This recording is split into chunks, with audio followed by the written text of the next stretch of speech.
আমার নাম তিথি। আমি অনেক গরিব পরিবারের মেয়ে ছিলাম। আমরা ৫ ভাই-বোন ছিলাম। তার মধ্যে আমি সবথেকে বড় ছিলাম। আমার বাবা একজন চাষী ছিলেন। উনি চাষবাসের কাজ করে আমাদের সংসার চালাতেন। অনেক কষ্ট করে আমাদের সংসার চলত। আমার মা তো বাড়িতে আচার তৈরি করে শহর বাজারে বিক্রি করত। আমাদের পরিবার যেহেতু বড় ছিল তাই আমাদের খুব অভাবেই দিন কাটত। আমার ২ ভাইয়ের মধ্যে বড় ভাই ১২ বছরের। সে আমার মাকে আচার তৈরি করতে সাহায্য করত এবং মায়ের সাথে শহরে গিয়ে আচার বিক্রি করত। আমার মায়ের হাতের আচার খুব ভালো হতো, তাই শহরে মায়ের হাতের আচার খুব ভালো বিক্রিও হতো। আমি বাড়ির বড় মেয়ে ছিলাম, তাই আমার ঘাড়ে দায়িত্বটাও অনেক বেশি ছিল। বিয়ের বয়স তো আমার আগেই হয়ে গেছে, কিন্তু বাড়ির অভাবের জন্য মা বাবা চুপচাপ হাতে হাত ধরেই বসেছিল। কারণ যখনই আমার কোনো সম্বন্ধ আসতো, আমাকে পছন্দ করার পরে তারা এমন কোনো জিনিসের ডিমান্ড করতো যেটা আমার বাবা কোনো দিনই দিতে পারবে না। তাই বাবাকে বলে দিয়েছিলাম আমি বিয়ে করতেই চাই না, কারণ এখন পর্যন্ত যতগুলো সম্বন্ধ এসেছিল তারা কেউই শুধু আমার গুণ দেখে নিয়ে যেতে রাজি হয়নি। ছেলে পক্ষ থেকে কিছু না কিছু জিনিসের ডিমান্ড করত। তাই আমি নিজের মনকে শক্ত করে ভেবে নিয়েছিলাম যে আমি বিয়ে করব না। বাবা তখন আমার কথা শুনে হেসেছিল এবং বলেছিল গরিব হোক বা বড়লোক, প্রত্যেকটা মেয়ের তার বাবা মায়েরা বিয়ে দিয়ে দেয়। আমিও যেমন করে হোক তোমার বিয়ে দিব। কোনো মেয়ে চিরকাল তার বাবার বাড়িতে থাকে না, বিয়ে করে তাকে চলে যেতে হয় শ্বশুরবাড়িতে। এমন নয় যে আর ৫টা মেয়ের মতো আমার মনে বিয়ে করার কোনো ইচ্ছে বা স্বপ্ন ছিল না। আমার মনেও একটা স্বপ্ন ছিল বিয়ে নিয়ে, কিন্তু আমার বাবার অভাবের জন্য বিয়ের খেয়াল নিজের মন থেকে বের করে দিই। তারপর একদিন ভগবানের কৃপায় আমার জন্য একটা সম্বন্ধ আসে। তারা আমাকে দেখে পছন্দ করে। এর আগেও প্রত্যেকটা সম্বন্ধ আমাকে দেখে পছন্দ করেছিল, কিন্তু আমি বাবাকে পরিষ্কারভাবে বলে দিয়েছিলাম তারা আমার ছবি দেখে পছন্দ করেছে, কিন্তু আবার যখন দামি দামি জিনিসের ডিমান্ড করবে তখন আবার আমাকে রিজেক্ট করে দিবে। তাই আমি চাই না এবার কোনো ছেলেপক্ষ থেকে আমাকে দেখতে আসুক। আমি বিয়ে করতে চাই না। বাবা আমার এই কথা শুনে অনেক টেনশনে ছিলেন, কারণ বাবাও চাইছিলেন এমন কোনো ছেলে আমাকে পছন্দ করে যাতে তারা কোনো কিছু ডিমান্ড না করেই আমাকে বিয়ে করে নিয়ে যায়। তাই বাবা আমাকে অনেক বুঝিয়ে বলেছিলেন এবার হয়তো তারা কোনো ডিমান্ড নাও করতে পারে, একবার দেখতে আসলে ক্ষতি কী। বাবার মায়া ভরা মুখের দিকে তাকিয়ে আমি আর বেশি দিন না করতে পারিনি। তখন আমি বাবাকে বলেছিলাম ঠিক আছে, ছেলেপক্ষকে ডাকতে পারো, কিন্তু এবারও যদি তারা কোনো কিছু ডিমান্ড করে বসে তাহলে আবার তোমার কষ্ট হবে। বাবা বলেছিল অল্প স্বল্প কিছু চাইলে তো আমি ব্যবস্থা করে দিতে পারবো, কিন্তু আমার আয়ত্তের বাইরে কোনো কিছু চেয়ে বসলে দিতে পারবো না। ভগবানের কৃপায় ছেলেপক্ষ থেকে কোনো কিছু ডিমান্ড করেনি এবং আমাকে পছন্দ করে। তারা বলেছিল ভালো মেয়ে দেখে ছেলের বিয়ে দিব, টাকা পয়সা কোনো কিছুই নেব না, শুধু ভালো একটা সাংসারিক মেয়ে নিবে। তারপর ছেলেটির সাথে আমার সম্বন্ধ পাকা হয় এবং কিছুদিন পরে অনেক ছোট ও খুবই সাধারণভাবে আমার বিয়েটা হয়। বিয়ে হয়ে আমি চলে আসি শ্বশুরবাড়িতে। আমার শ্বশুরবাড়িতে একটা দেওর, ননদ ও শ্বশুর থাকতো। বিয়ের আগেই শুনেছিলাম আমার শাশুড়ি নাকি মারা গেছেন। চোখে অনেক স্বপ্ন নিয়ে চলে আসি শ্বশুরবাড়িতে। বিয়ের পরে এটা করব, সেটা করব, বরের অনেক ভালোবাসা পাবো, কিন্তু সব কিছুই উল্টো হয়েছিল। স্বপ্নেও ভাবিনি আমার বরের এরকম ব্যবহার দেখতে পাবো। বিয়ের প্রথম দিন থেকে আমার বরের ব্যবহার ঠিক লাগেনি। বর অনেক রাগী স্বভাবের ছিল। বিয়ের পরের দিন সকালবেলা আমি চা করে বরকে দিই। চায়ে চুমুক দিতেই সে চেয়ার থেকে উঠে আমাকে এক চড় মারে। যখন আমাকে মেরেছিল তখন আমি অনেক ভয় পেয়েছিলাম, কারণ সামান্য একটু ত্রুটির জন্য এইভাবে কে চড় মারে। চায়ে একটুখানি চিনি বেশি হয়েছিল। আমি তখন নতুন ছিলাম তাই জানতে পারিনি। বর হালকা চিনি দেওয়া চা খায়, কিন্তু এত সামান্য কথায় এত খারাপ ব্যবহার কে করে। সবথেকে আশ্চর্য আমাকে এটাই লেগেছিল, নতুন নতুন যদি এরকম ব্যবহার হয় তাহলে আগে গিয়ে আমার বর আমার সাথে কত খারাপ ব্যবহার করতে পারে। বিয়ের কিছুদিন পরে জানতে পারি আমার শ্বশুর নাকি চোখে অন্ধ। আমার ননদ কিন্তু খুবই ভালো ছিল। সে আমার প্রত্যেকটা কাজে সাহায্য করত। আমার দেওর খুব কম কথা বলতো এবং সে খুব সিরিয়াস থাকতো। যতটা দরকার হতো ততটাই কথা বলতো। আমার ননদ দেখতে খুবই সুন্দর ছিল। সে কলেজে পড়াশোনা করত। আমি সারাদিন বাড়িতে একা থাকতাম। আমার বরের তো কোনো ঠিক ঠিকানাই ছিল না। সে কখন বাড়ি ফিরতো, কখন বাড়ি আসতো, আমাকে এবং বাড়ির কাউকেই কোনো কিছু বলতো না। তার যখন ইচ্ছে হতো বাইরে চলে যেত এবং যখন ইচ্ছে হতো বাড়ি ফিরে আসতো। আমার দেওর নিজের কাজে ব্যস্ত থাকতো এবং সবসময় সিরিয়াস থাকতো। সে বাড়ির লোকেদের সঙ্গে এবং আমার সঙ্গেও কোনো ইয়ার্কি ঠাট্টা করতো না। ওদিকে সকাল সকাল ননদ আমার কাজে সাহায্য করে দিত, যেমন তরকারি কেটে দেওয়া। আমি সকালের নাস্তাটা রান্না করলে সে বাসনটা মেজে দিত। রান্নাবান্না হওয়ার পরে সবাই যখন নিজের নিজের কাজে চলে যেত, তখন আমি ও আমার শ্বশুর বাড়িতে একা থাকতাম। এদিকে আমার বর প্রথম দিন থেকে আমার উপর অত্যাচার শুরু করেছিল।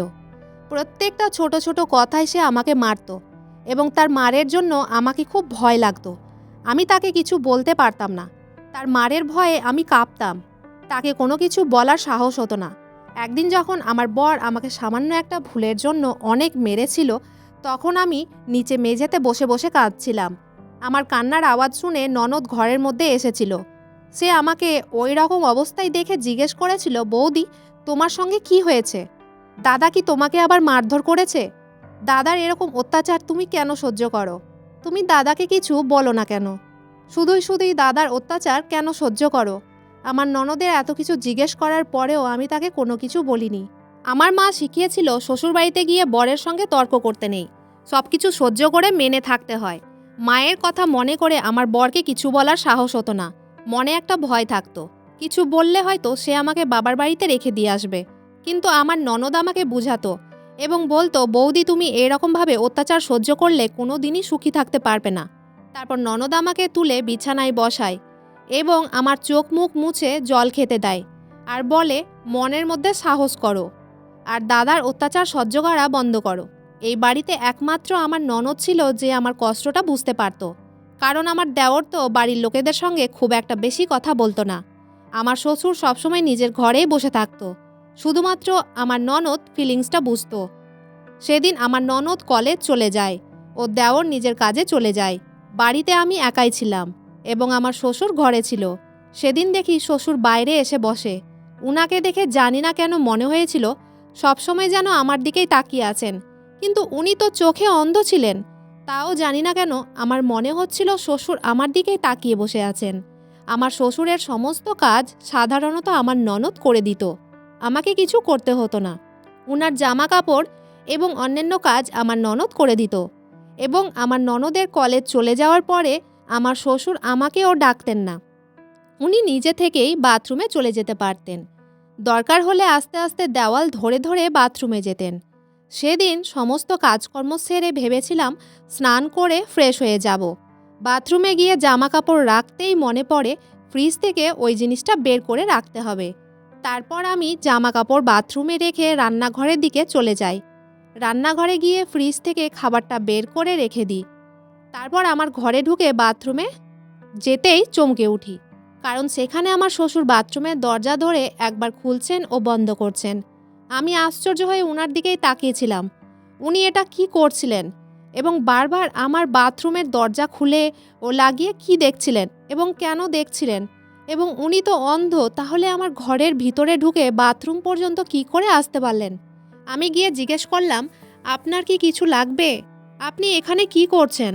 উনি তখন একটু হেসে উত্তর দিলেন এবং বললেন, আমার মনে হয়েছিল তোমার বাথরুমের দরজার লকটা লুজ হয়ে গেছে, আমি ওটাকেই ঠিক করতে এসেছিলাম। আমি তখন শ্বশুরকে বলি, কিন্তু আমার বাথরুমের দরজা তো একদম ঠিক আছে। তখন উনি আমাকে বললেন, তুমি তো আমাকে বলেছিলে দরজার লকটা ঠিক করতে। আমি তখন আশ্চর্য হয়ে উনার দিকে তাকিয়েছিলাম, কারণ আমি কখনোই বলিনি দরজার লকটা ঠিক করতে। আমার বাথরুমের দরজার লক একদম ঠিক ছিল। তাহলে উনি আমার নামে এরকম মিথ্যা কথা কেন বলছিলেন? আমি তো কিছুই বুঝতে পারছিলাম না। তারপর আমি বাথরুমে ঢুকে দরজাটাকে ভিতর থেকে ভালো করে লাগিয়ে স্নান করে চলে আসি নিজের ঘরে। সেদিন আমার কেমন যেন একটা লাগছিল, কারণ আগে থেকে আমার মনে একটা ভয় ছিল বরের প্রতি। তার উপর শ্বশুরের এই রকম ব্যবহার দেখে আমার আরও খারাপ লাগছিল। আমি ভেবেছিলাম শ্বশুরের বয়স হয়েছে, তাই হয়তো এই রকম ব্যবহার করছেন। কিন্তু তার পরের দিনও সবাই যখন বাড়ি থেকে চলে যায়, তখন আমি একা ছিলাম এবং জানি না কেন শ্বশুরকে দেখে আমার ভয় লাগছিল, কারণ উনার তাকানোর ভঙ্গি দেখে মনে হচ্ছিল যেন আমার দিকেই তাকিয়ে বসে আছেন। তারপর আমি কোনো দিকে ধ্যান না দিয়েই নিজের কাজে মন দিই। কাজকর্ম সারার পরে যখন আমি নিজের ঘরে যাই ফ্রেশ হতে, তখন দেখি আগের দিনের মতোই আমার শ্বশুর বাথরুমের দরজা ধরে কী যেন একটা করছেন। উনাকে দেখে আমি আবার চমকে যাই। উনাকে দেখি একবার আমার বাথরুমের দরজাটাকে বন্ধ করছেন আবার খুলছেন। এটা দ্বিতীয় দিন ছিল। আমি ভেবেছিলাম শ্বশুর বোধহয় পাগল টাগল হয়ে গেছে। একটা নর্মাল মানুষ এরকম ধরনের ব্যবহার করবে কেন? তারপর আমি যখন উনাকে জিজ্ঞেস করি এখানে কি করছেন, উনি কোনো কিছু না বলে ঘর থেকে বেরিয়ে চলে যান। সেদিন থেকে আমাকে আরও বেশি ভয় লাগে শ্বশুরকে দেখে। এবং বাথরুমে ঢুকলে আমি চারিদিকে ভালো করে তাকিয়ে দেখতাম এবং ভালো করে বাথরুমের দরজাটাকে লাগিয়ে স্নান করতাম। শ্বশুরের দিন দিন এরকম ব্যবহার দেখে আমি রীতিমতো ভয়ে থাকতে লাগি।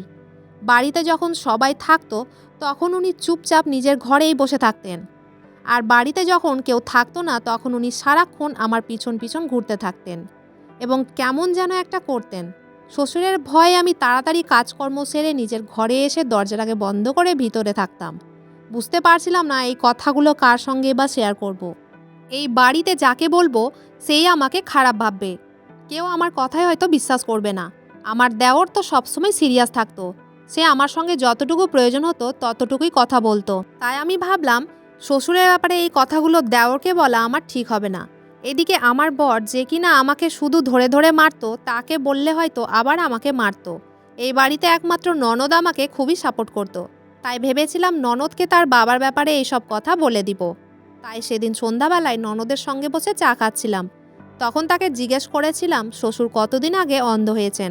ননদ তখন বলে প্রায় 2 বছর আগে বাবার চোখ নষ্ট হয়ে গেছে, ডাক্তারে বলে দিয়েছে আর ঠিক হবে না। ওটা বলার পরে আমার ননদের চোখ থেকে জল বেরিয়ে আসে। ওর মন খারাপ দেখে আমি তাকে আর বেশি কিছু জিজ্ঞেস করতে পারিনি। ভেবেছিলাম শ্বশুরের এরকম আজব ব্যবহার ননদকে বলবো, কিন্তু তার মন খারাপ দেখে আর কিছু বলার সাহস হয়নি। এরপর দিন দিন আমার শ্বশুরের এরকম ব্যবহার বাড়তে থাকে। আমি যখনই আমার ঘরে আসতাম তখনই দেখতাম উনি আমার ঘরের ভিতরে ঢুকে বাথরুমের দরজা নিয়ে কিছু একটা করছেন। আমার শ্বশুরের প্রতি আমার ভয়টা আরও দিন দিন বাড়তে থাকে। এমন অবস্থা হয়ে যায় যে আমার তখন বাথরুমে ঢুকতেও ভয় লাগতো। ওদিকে আমার বর আমাকে এত বেশি মারধর করতো যে তাকে কিছু বলতে ভয় লাগতো। সে কখন বাড়ি আসতো কখন যেত আমাকে কোনো কিছুই বলতো না। শুধুমাত্র আমার ননদ আমার ফিলিংসটা বুঝতো, কিন্তু আমি লজ্জায় তাকে এই কথাগুলো বলতে পারিনি। তার বাবার ব্যাপারে এইসব কথাগুলো বললে সেও হয়তো আমাকে খারাপ ভেবে বসবে, কারণ আমার শ্বশুর সবার সামনে এই ধরনের কাণ্ড কারখানা করতো না। কিন্তু আমি যখন বাড়িতে একা থাকতাম তখনই উনি এই ধরনের উল্টোপাল্টা কাজগুলো করতেন এবং সারাক্ষণ আমার পেছন করতেন। শ্বশুরের ভয়ে আমার রুমের দরজায় তালা মেরে বাড়ির অন্য কাজগুলো করতাম, কারণ উনি যখনই সুযোগ পেতেন আমার ঘরের ভিতরে ঢুকে বাথরুমের দরজা নিয়ে কিছু একটা করতেন। তাই কিছুদিন থেকে আমার ঘরের দরজায় তালা মেরে বাড়ির অন্য কাজগুলো করতাম। এখন তো এমন অবস্থা হয়ে গেছে উনি রান্নাঘরে ঢুকে আমার দিকে তাকিয়ে থাকেন। শ্বশুরের দিন দিন এরকম ব্যবহার দেখে ভেবেছিলাম উনাকে আমি নিজেই জিজ্ঞেস করব কেন এরকম করেন। একদিন তো উনাকে দেখে আমার পায়ের তলা থেকে যেন মাটিটাই সরে যায়।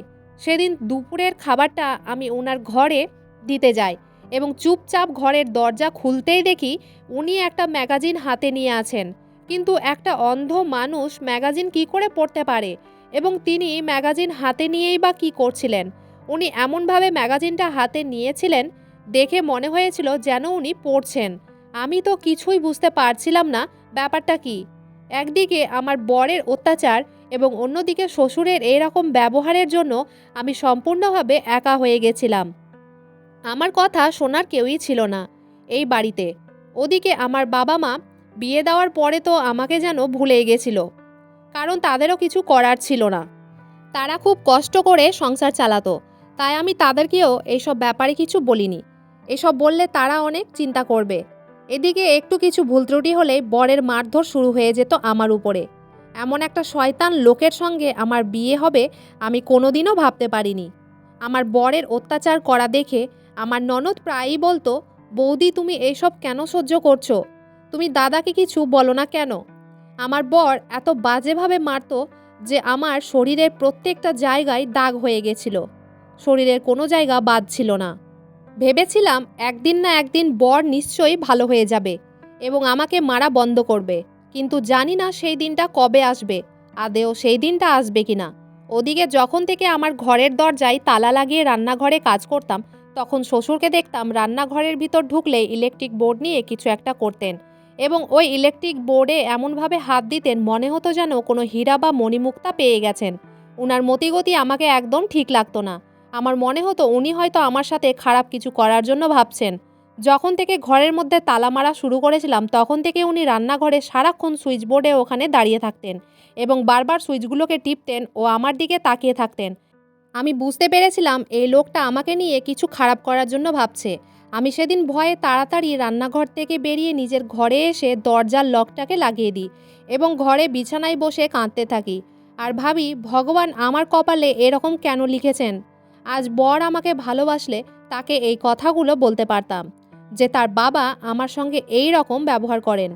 যখন বাড়িতে লোক থাকে তখন শ্বশুর নিজের ঘরেই ঢুকে থাকেন, আর যখন বাড়িতে লোকজন থাকে না তখন সারাক্ষণ উনি আমাকেই ফলো করেন। সেদিন আমি চোখের জল মুছে নিজের মনকে শক্ত করেছিলাম এবং ভেবে নিয়েছিলাম যাই হোক না কেন এবার শ্বশুরকে জিজ্ঞেস করব উনি কেন আমার সঙ্গে এই রকম ব্যবহার করেন। আমি ভেবে নিয়েছিলাম যখন বাড়িতে লোকজন থাকবে তখনই উনাকে জিজ্ঞেস করব। সেদিন সবাই যখন বাড়ি থেকে বেরিয়ে যায় তখন রান্নাঘরে ঢুকতেই দেখি শ্বশুর রান্নাঘরে অনেকগুলো কাগজের টুকরো ছিঁড়ে খুঁড়ে রেখে দিয়েছেন। কাগজের টুকরোগুলো হাতে নিতে আমি বুঝতে পারি এই কাজ আমার শ্বশুরের, কারণ তখন ঘরের মধ্যে কেউই ছিল না। আমি কাগজের টুকরোগুলো নিয়ে নিজের ঘরের মধ্যে ঢুকে যাই এবং ভিতর থেকে দরজার লক লাগিয়ে দিই, কারণ শ্বশুরের এরকম ব্যবহারের জন্য আমার খুবই ভয় লাগতো। সেদিন আমি ভেবে নিয়েছিলাম আর যাই হোক না কেন শ্বশুরকে গিয়ে সরাসরি জিজ্ঞেস করব। তারপর সন্ধ্যাবেলায় যখন আমার ননদ বাড়ি চলে আসে তখন আমি ওই কাগজের টুকরোগুলো নিয়ে শ্বশুরের ঘরে ঢুকে যাই এবং ওনাকে জিজ্ঞেস করি, আপনি আমার সঙ্গে এরকম ব্যবহার কেন করছেন? আপনি কি চান আমার থেকে? তখন আমার শ্বশুর বিছানায় উঠে বসেন এবং আমার দিকে তাকিয়ে মুচকি মুচকি হাসেন। আমি তখন ওনাকে বলি, আমি জানতে পেরেছি আপনি অন্ধ হওয়ার নাটক করছেন, কারণ সেদিন আপনার হাতে ম্যাগাজিন দেখেছিলাম। আজ আপনাকে সত্যি কথা বলতেই হবে। আমার শ্বশুরের কিছু বলার আগেই আমার ননদ দরজা খুলে ঘরের মধ্যে ঢুকে যায় এবং আমার শ্বশুর তখন আমার ননদের দিকে তাকিয়ে হাসে এবং আমার ননদও আমার শ্বশুরের দিকে তাকিয়ে হাসে। আমি তো কিছুই বুঝতে পারছিলাম না এই বাড়ির লোকেরা আমার থেকে কী চাইছিল এবং আমার সাথে কেন এরকম করছিল। আমার শ্বশুর তখন বলে, বৌমা আমার কাছে এসে বসো। আমি তখন বিছানায় গিয়ে বসে থাকি এবং উনি আমাকে বলেন, আমি তোমার সাথে কিছুই খারাপ করিনি, কিন্তু তুমি আমাকে নিয়ে নিজের মনের মধ্যে অনেক ভুল ধারণা তৈরি করে ফেলেছ। আমি ঠিক বললাম তো? তাই তুমি আজ আমাকে জিজ্ঞেস করতে এসেছো আমি তোমার সাথে এরকম ব্যবহার কেন করি, অথচ আমি তোমার সাথে এখনও খারাপ কিছু করিনি। আমি তখন বললাম, আপনি কি বলতে চাইছেন আমি কিছুই বুঝতে পারছি না। ননদ তখন আমার হাত ধরে বলে, তোমাকে বোঝানোর জন্যই আমি ও বাবা এই নাটকটা করেছিলাম। বাবা অন্ধ নয়, বাবা চোখে দেখতে পায়। দাদা আমার ও বাবার কোনো কথাই শোনে না। এই বাড়ির একটা বেয়াদব ছেলে। বাবা তাকে সঠিক পথে আনতে পারিনি এবং তোমার উপর যখন অত্যাচার হয় তখন আমরা চেয়েছিলাম তুমি যাতে তার বিরুদ্ধে রুখে দাঁড়াও এবং প্রতিবাদ করো। আমরা এটাই চাই তুমি যাতে দাদাকে সঠিক পথে নিয়ে আসতে পারো। আজ দাদা তোমাকে বাড়িতে সবার সামনে মারে, কাল বাইরে লোকের সামনে তোমাকে মারবে, তখন তুমি কি করবে? আমি তো চিরকাল তোমার কাছে থাকবো না। বাবারও অনেক বয়স হয়েছে, বাবাও তোমার জন্য কিছুই করতে পারবে না। তাই তোমার মনকে শক্ত করতে হবে। তুমি আজ যেমন মন শক্ত করে বাবাকে প্রশ্ন করতে এসেছো, ঠিক ওই রকমভাবেই দাদাকে জিজ্ঞেস করতে হবে এবং তাকে সঠিক পথে নিয়ে আসতে হবে। এই প্ল্যানটা তোমাকে আগে বলে দিলে তুমি এই জিনিসগুলো অনুভব করতে পারতে না। তাই আমি আর বাবা ভেবেছিলাম এইভাবে তোমার মনকে শক্ত করব, যাতে দাদা যখন তোমার উপর অত্যাচার করবে তুমি যাতে মন শক্ত করে প্রতিবাদ করতে পারো। এই কথাগুলো শোনার পরে আমার ননদকে জড়িয়ে ধরি এবং শ্বশুরকে ধন্যবাদ জানাই এবং ওনার কাছে আমি হাত জোর করে ক্ষমা চাই, কারণ শ্বশুরের ব্যাপারে আমি অনেক বাজেই ভেবে নিয়েছিলাম। এটা দেখে আমি সেদিন খুব খুশি হয়েছিলাম যে আমার বাড়ির লোক আমাকে নিয়ে এতটা ভাবে। তারপরে আমি প্রেগনেন্ট হয়ে যাই। এই খবরটা বর জানতো না। সেদিন দুপুরবেলা তরকারি পছন্দ না হওয়ায় সে যখন আমার গায়ে হাত তুলতে আসে আমি তার হাতটা ধরে নিই এবং বলি, তুমি এতদিন আমাকে মেরে এসেছো, আমি কিছু বলিনি, সব কিছু মুখ বুজে সহ্য করে থেকেছি, কিন্তু আজ আমি এই বাড়ি ছেড়ে চলে যাব, কারণ তোমার মতো লোকের সঙ্গে থাকার থেকে বাবার বাড়িতে গিয়ে থাকাই ভালো। এই বলে আমি ঘরে এসে জামা কাপড় গোছাতে শুরু করি এবং বর হাত মুখ ধুয়ে এসে আমাকে বলে, তুমি এই বাড়ি ছেড়ে কোথাও যেতে পারবে না। তখন বলি, আমি প্রেগনেন্ট আছি, আমার গর্ভে যে বাচ্চা আছে তোমার এইসব নোংরা কাজ দেখে সে তোমার মতোই হয়ে যাবে। যদি ছেলে হয় সেও তোমার মতোই নিজের বউয়ের উপর মারধর করবে। আর যদি মেয়ে হয় তাহলে আফসোস করবে যে সে এমন একজন বাবা পেয়েছে যে কিনা তার মাকে মারধর করে। বর আমার কথা শুনে হাঁ করে আমার দিকেই তাকিয়ে থাকে এবং আমার কাছে এসে হাত ধরে বলে, ক্ষমা করে দাও। আসলে আমি ভেবেছিলাম বউকে এরকমভাবেই ক্যাপচার করে রাখতে হয়। আমি ভেবেছিলাম মারধর না করলে আমার অন্যান্য বন্ধুদের বউদের মতোই তুমিও হয়তো নিজের আঙুলে আমাকে নাচাবে। তাই ভেবেছিলাম প্রথম থেকে মারধর করলে তুমি আমার থেকে ভয়ে থাকবে। আমাকে ক্ষমা করে দাও। আমার এটা সম্পূর্ণ ভুল ধারণা ছিল। বরের কথা শুনে আমি তাকে বলি, যদি সত্যিই এরকম হয় তাহলে আমি তোমাকে একটা সুযোগ দিচ্ছি। তুমি যদি এবার শুধুই আমার উপর মারধর করো তাহলে আমি বাবার বাড়ি চলে যাব আর কোনো দিন তোমার সঙ্গে সংসার করব না। এই বলে বর আমাকে জড়িয়ে ধরে। বর কথা দেয় সে আর আমাকে কোনোদিন মারধর করবে না। এরপর আমার একটা পুত্র সন্তান হয়। তারপরে আমার বর আর কোনোদিন আমার গায়ে হাত তোলেনি। আমি এখন অনেক ভালো আছি। আজ আমার শ্বশুর ও ননদের জন্যই সুখী হতে পেরেছি। বন্ধুরা, আজকের গল্পটা এখানেই শেষ করছি। গল্পতে কোনো ভুল ত্রুটি থাকলে ক্ষমা করে দিবেন। গল্পটি ভালো লাগলে অবশ্যই লাইক, শেয়ার, সাবস্ক্রাইব করতে ভুলবেন না। ধন্যবাদ।